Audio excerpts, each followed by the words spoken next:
Bonjour, c'est Joanne. Ça va être un petit challenge pour le moment parce que je fais ma vidéo puis je viens de casser mon trépied. Alors, je tiens d'une main, je tiens mon livre de l'autre main et j'essaie de tout gérer ça avec le vent qui est là. Alors, soyez tolérants. Aujourd'hui, je parle du chapitre numéro 2. La bonne, la mauvaise et la pire nouvelle. C'est quoi pour toi la vie? Qu'est-ce que tu fais ici? À quoi ça sert tout ça? Certains pensent que la vie, c'est une épreuve pendant laquelle on doit s'organiser le mieux qu'on peut pour survivre et gagner notre ciel. D'autres pensent que c'est une sorte de terrain de jeu pour les âmes qui viennent faire l'expérience de la vie terrestre. Un peu comme si elles venaient faire du sport extrême sur Terre. D'autres pensent qu'il n'y a aucun sens à tout ça. On est, on vit, on crève. Point final, Roger 10-4. Je pense qu'il y a autant de croyances qu'il y a de gens. Puis le but, c'est pas de juger, c'est pas de donner raison ou tort. OK? Tout ce que je sais, c'est que tu es vivant pour le moment, puisque tu lis ce livre, puisque tu lis ce que j'ai écrit. Je suis perspicace, hein? Tant qu'à être vivant, au moins d'un point de vue biologique, pourquoi ne pas tirer le maximum? Trop de gens sont sur le cruise control. C'est dommage. Et d'autres passent leur vie à chialer et à accuser tout le monde, sauf eux-mêmes, pour la vie merdique qu'ils vivent. T'es peut-être une de ces personnes-là qui chialent tout le temps. Oh mon Dieu, excuse-moi. Si c'est le cas, tu es capable de changer ça. Puis sinon, tu es peut-être une de ces personnes qui est entourée de gens qui chialent tout le temps, puis que c'est jamais leur faute, c'est toujours la faute des autres. Tout le temps. Ils n'ont jamais de tort. Tu sais, il y a une nuance entre avoir tout le temps tort puis avoir tout le temps raison, là. Tu sais, quand ça fait 10 situations que tu vis, puis toujours le même résultat, je sais pas, hein? Moi, je me rappelle une fois, j'avais vu la conférence de Marc-André Morel, un conférencier que j'aime beaucoup. Il était venu pour le travail, à notre travail. Puis à un moment donné, il parlait de ça. Il dit, c'est drôle, hein, le dénominateur commun, là, c'est toi. Fait que peut-être qu'il faudrait que tu regardes toi pour voir, y a-t-il quelque chose que j'aurais pu changer pour changer de résultat? Hey, c'est le fun, ce petit bruit-là, hein? OK, on continue. En passant, je salue Marc-André. Bon, excusez-moi, c'est un challenge aujourd'hui. Je finis avec mon extrait comme ceci.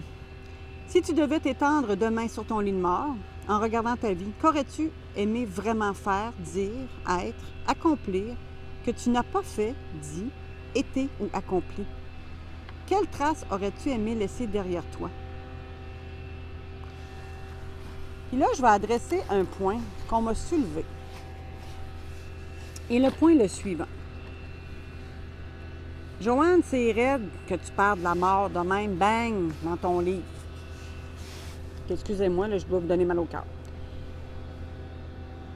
Moi, je vous ai dit, si vous avez vu mon premier vidéo, l'introduction dans ma vidéo de bienvenue, je vous ai dit que moi, l'autruche, je fais pas ça.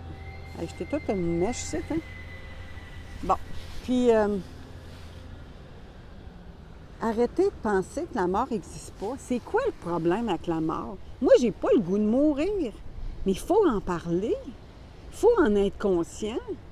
Hey, le choc, toi, hey! Non, il n'y en a pas de choc. On est né pour mourir. C'est pas la fin du monde. Moi, en tout cas, j'en parle. Puis, mon Dieu, si ça te secoue, sais-tu quoi? C'est une baptême de bonne affaire. Parce que ça veut dire que ça te réveille. Arrêtez d'avoir peur de la mort.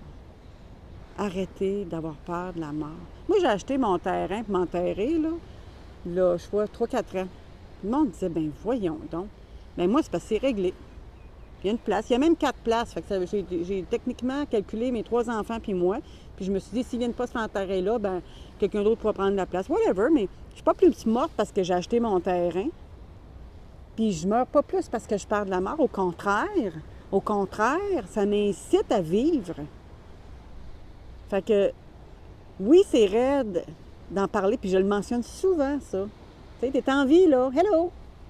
Profite-en. Fait que, laissez-vous pas décourager ou heurter par le fait que je parle de la mort dans ce chapitre-là. Pour parler de la vie, il faut parler de la mort. Et vice-versa. Alors voilà, c'était l'extrait du chapitre aujourd'hui. J'espère que vous aimez ça. Fait que vous savez ce qu'on peut faire. On fait des likes, on fait des petits cœurs. On dit, oui, Joanne, j'étais là avec toi, je t'ai entendu. Après ça, vous pouvez me dire en commentaire, hey, c'est de la merde ce que tu dis. Ou vous pouvez dire, hey, c'est bon, j'aime ça, Joanne. Ou vous pouvez rien dire aussi. Mais faites des petits cœurs, des petits likes, puis peut-être une petite tasse choquée si vous voulez. Mais pas trop, parce que je suis pas sûre que l'algorithme de Facebook va triper là-dessus. En tout cas, bonne journée.